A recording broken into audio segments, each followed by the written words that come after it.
So Virgo, in the recent past, we have the Five of Swords. With the Five of Swords, you could have found yourself with some mixed feelings about life in general, and probably about a few people in particular. It would have been important for you not to ignore these, but don't feel like you have to speak every word that you were thinking and feeling at that time either, because you could have ruined the very things that you wanted the most, such as close, intimate relationships with your friends and lovers. So you needed to think several times before you really let someone have it, even if you knew they deserved it. You would have needed to pick your battles at that time. And that's the Five of Swords. It's paired with the Six of Swords. Now, this would have been a great time for travel of any sort, as you can see in the picture. It can also indicate metaphorical movement, a change in where you are inwardly. Usually this is a change for the better, whether the context is internal or external. So you would have needed to think about where you wanted to be at that time.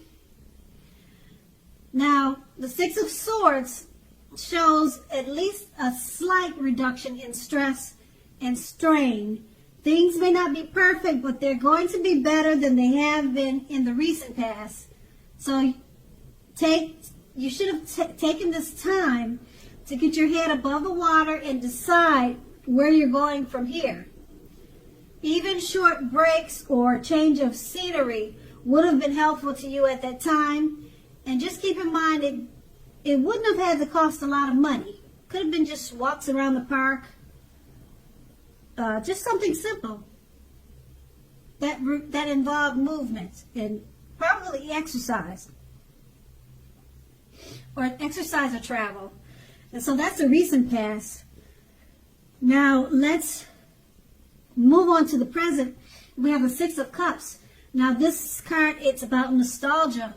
You're looking back on how things used to be. It can be, but not always connected with children or childhood. It's going to be important for you not to spend too much time and effort thinking about the good old days. We all have happy memories to reflect on from time to time. But if we start thinking that the best of years have all gone by, then that can actually become a self-fulfilling prophecy. That's with the Six of Cups, and it's paired with the Three of Cups. Now, this card is considered to be a card of reunions. But it's not always romantic reunion. Not always, but it can be. Now, it's reunion in the broadest sense. It's like kind of like running back into someone or something that you have been away from for some time, for a long time maybe. It's considered a happy reunion. It's very upbeat. It also can mean celebration, your own or someone that you care about, such as celebrating a new baby, baby showers, wedding, things like that, other happy occasions. Now with these two cards paired together, the Six of Cups, you're looking back on how things used to be, the good old days. So just don't dwell in it and think that the best of all the years have gone by. Because like I said, that can become a self-fulfilling prophecy, and it's paired with the Three of Cups. It's about reunions. So you must have had a reunion. It looks like you're going to have a reunion, or you probably just had a reunion. And it was so nice that you're thinking, wow, if I could just go back. It looks like you had a great time with this reunion, or you're about to have a reunion. It could be romantic. It could be. Wouldn't that be nice, right? Or it could be another type of reunion. It could be celebrating maybe a high school reunion, or like I said, it could be a baby shower, something like that. But it looks like you had a really great time, or you're going to have a really great time with this reunion. And you're going to cherish it. You're going to hold on to it, and you're going to constantly be thinking about, wow, wasn't that great? You know, so that's a good thing. But just remember, don't punish yourself by thinking, you know, wow, the best of everything is gone, you know. But just embrace and enjoy the reunion that's about to come towards you, and just have fun. Okay, so that's the present. Now we move on to the challenge. We have the Two of Pentacles. Two of Pentacles, it's about two main issues at front in your mind. You may need to pull back from trying to pay attention to quite so many things, because right now multitasking is not going to be your friend. It's not your friend right now.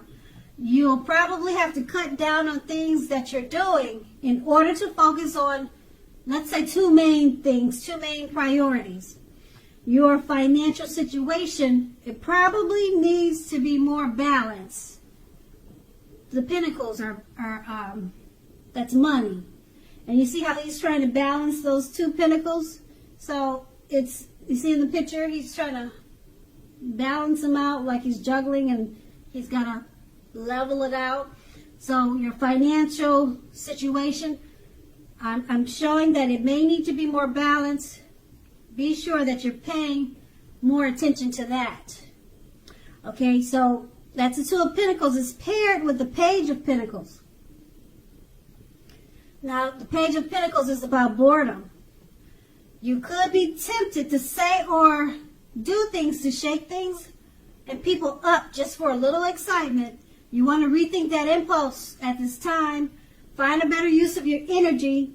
Just know that excitement can be created. Now, the Page of Pentacles is it's an excellent energy to support you when you have tedious work to get accomplished. The Page can give you focus, backbone, and the will to stick to a task that's not necessarily glamorous or fun.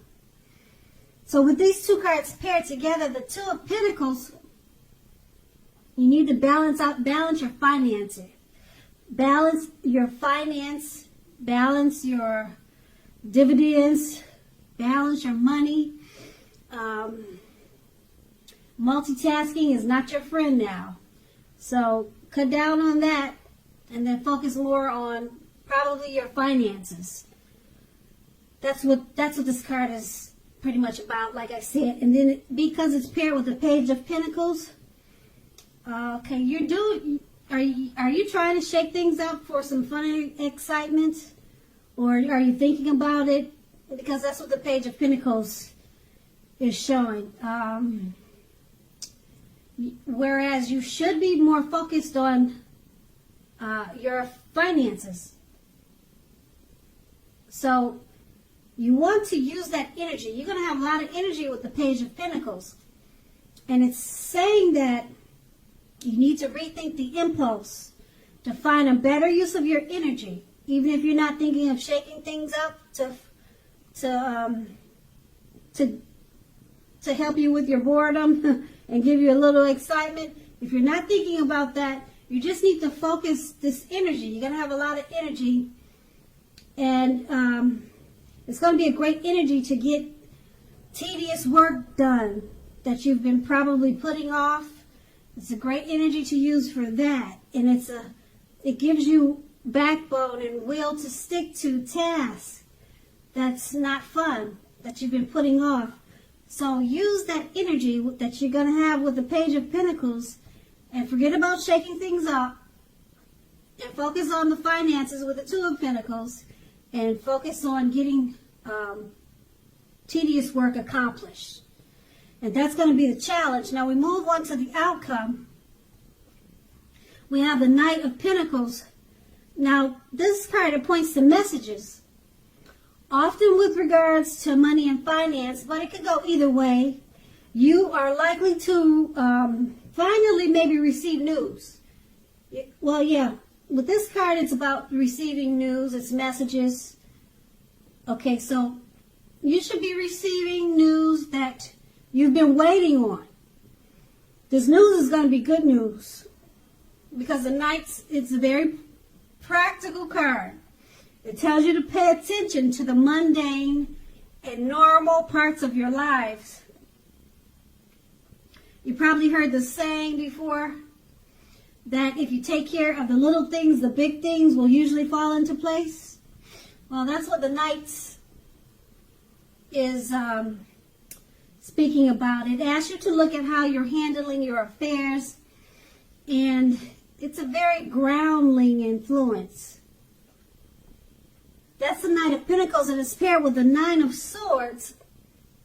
With the Nine of Swords, you will need to guard against feelings of anxiety. If you're feeling anxious, take a good look at whether or not any of this is under your own power or control. Try to lessen it.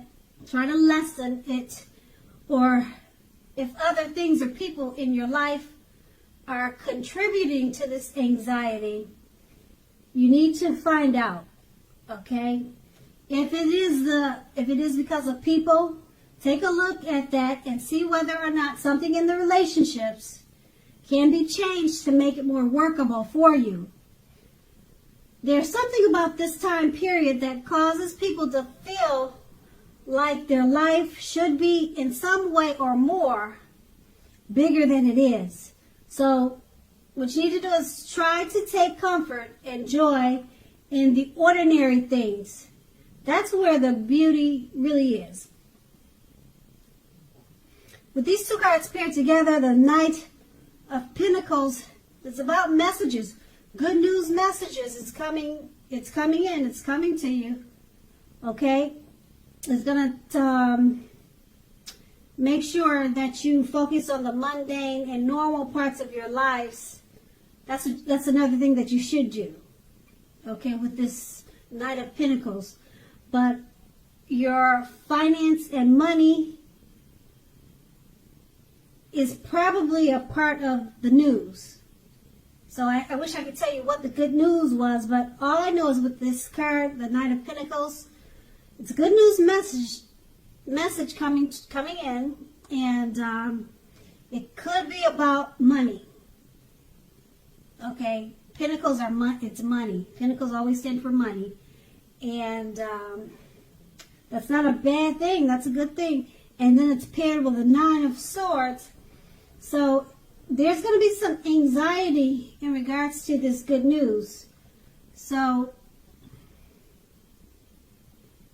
you need to handle that anxiety and make sure that you keep it under control. Okay? And this good news, like I said, it's going to be a part of the anxiety. So who knows, maybe you hit the lottery and you're worried about what you're going to do with all that money. So I wish you good luck with the good news. And you probably don't need it, but that's a great thing. These two cards right here. Just focus on where to put your anxiety and balance that out, because the good news that's coming in about finances, should take care of itself. And that's going to be the outcome. So Virgo, I hope this resonates. As you know, general readings, they don't always resonate with everyone. Then again, if you like this reading, please like, subscribe, leave a comment if that's what you care to do. I thank you so very much for watching, and have a great day.